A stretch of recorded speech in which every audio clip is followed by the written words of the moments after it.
Salut les aventuriers! Dans cette capsule vidéo, nous allons évoquer la gestion de projet, les sciences de l'ingénieur et bien sûr des outils numériques au service de vous, vos élèves et votre aventure pédagogique.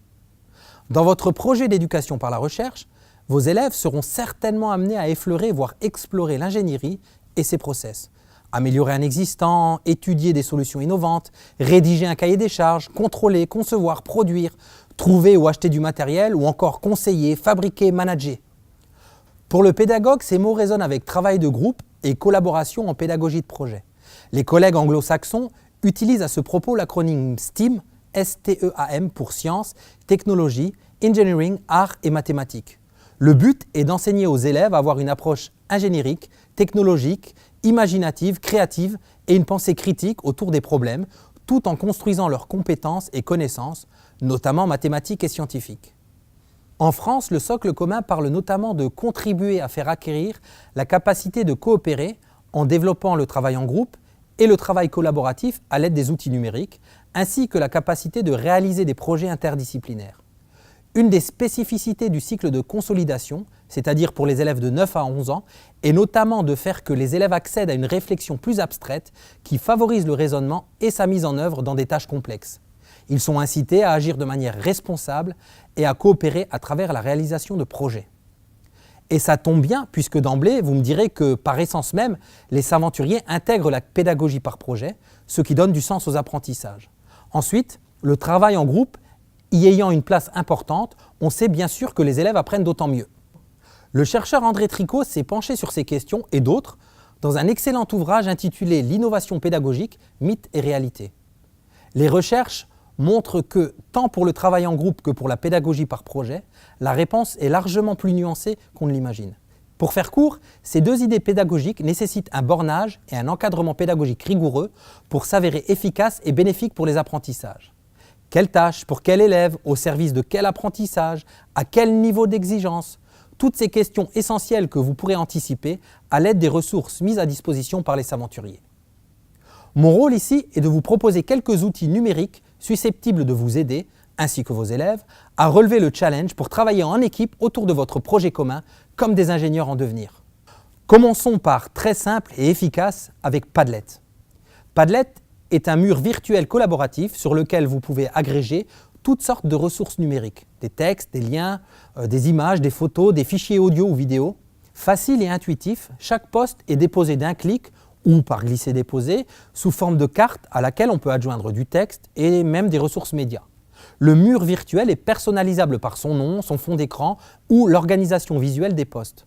Et chaque publication peut être titrée, colorée, commentée et modifiée par les collaborateurs du mur.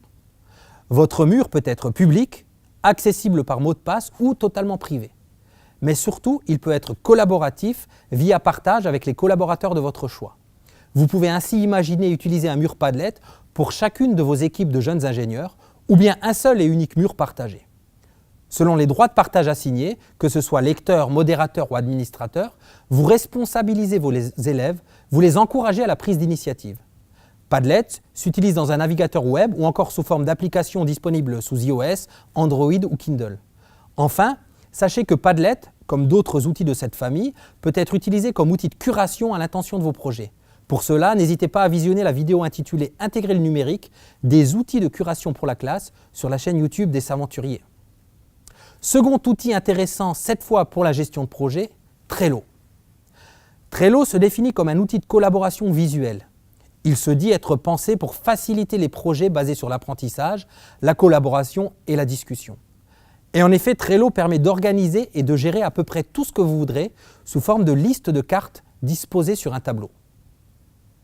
Chaque carte peut être librement déplacée d'une liste à l'autre par glisser-déposer et peut contenir du texte, des checklists, des dates d'échéance et à peu près toutes les sortes de pièces jointes possibles, notamment via l'intégration avec des services dans le nuage comme Dropbox ou Google Drive.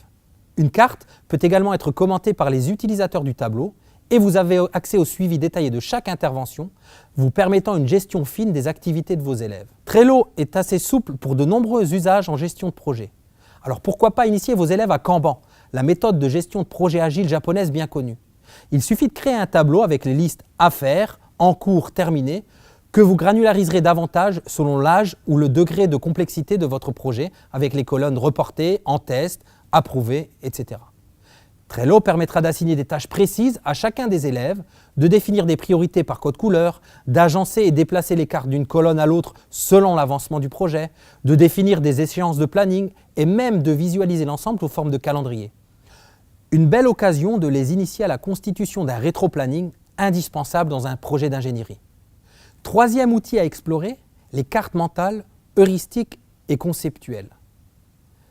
Les cartes mentales, encore appelées cartes heuristiques ou cartes cognitives, sont maintenant bien connues des enseignants et elles sont nommément dans les programmes de l'école française, puisqu'il y est écrit que l'élève doit apprendre à se constituer des outils personnels, y compris numériques, tels que prise de notes, fiches, nomenclature, plans, croquis et cartes mentales. Pour en découvrir les grands principes et des exemples d'usage dans un projet s'aventurier, vous pouvez visionner la vidéo intitulée « Intégrer le numérique, construire des cartes mentales » sur la chaîne YouTube des S'aventuriers École de la Recherche. Pour finir, je me permets simplement de nommer quelques outils de réalisation de cartes mentales particulièrement appréciés comme Poplet pour les plus jeunes dès la fin de l'école maternelle, MindNode ou Inspiration Maps pour les plus grands, MindMaster ou encore FraMindMap du côté du libre pour un usage sur ordinateur ou encore Coggle du côté de l'intégration avec les outils Google. La carte mentale est utilisée pour une approche créative, pour la formalisation ou encore le partage de connaissances. Bien qu'elle puisse être construite avec les mêmes outils, on ne doit pas la confondre avec la carte conceptuelle. La carte conceptuelle est une représentation d'éléments, des idées, concepts, pièces d'un système, reliés entre eux par des flèches impliquant des liens hiérarchiques, logiques ou dynamiques. Elle sera utilisée dans une approche plus systémique. Typiquement, vous pourrez par exemple en demander la production à vos élèves pour simuler et anticiper le comportement d'un robot ou encore le fonctionnement d'un programme informatique. Vous voilà donc équipés pour commencer à découvrir la gestion de projet avec vos élèves. À bientôt les S'aventuriers!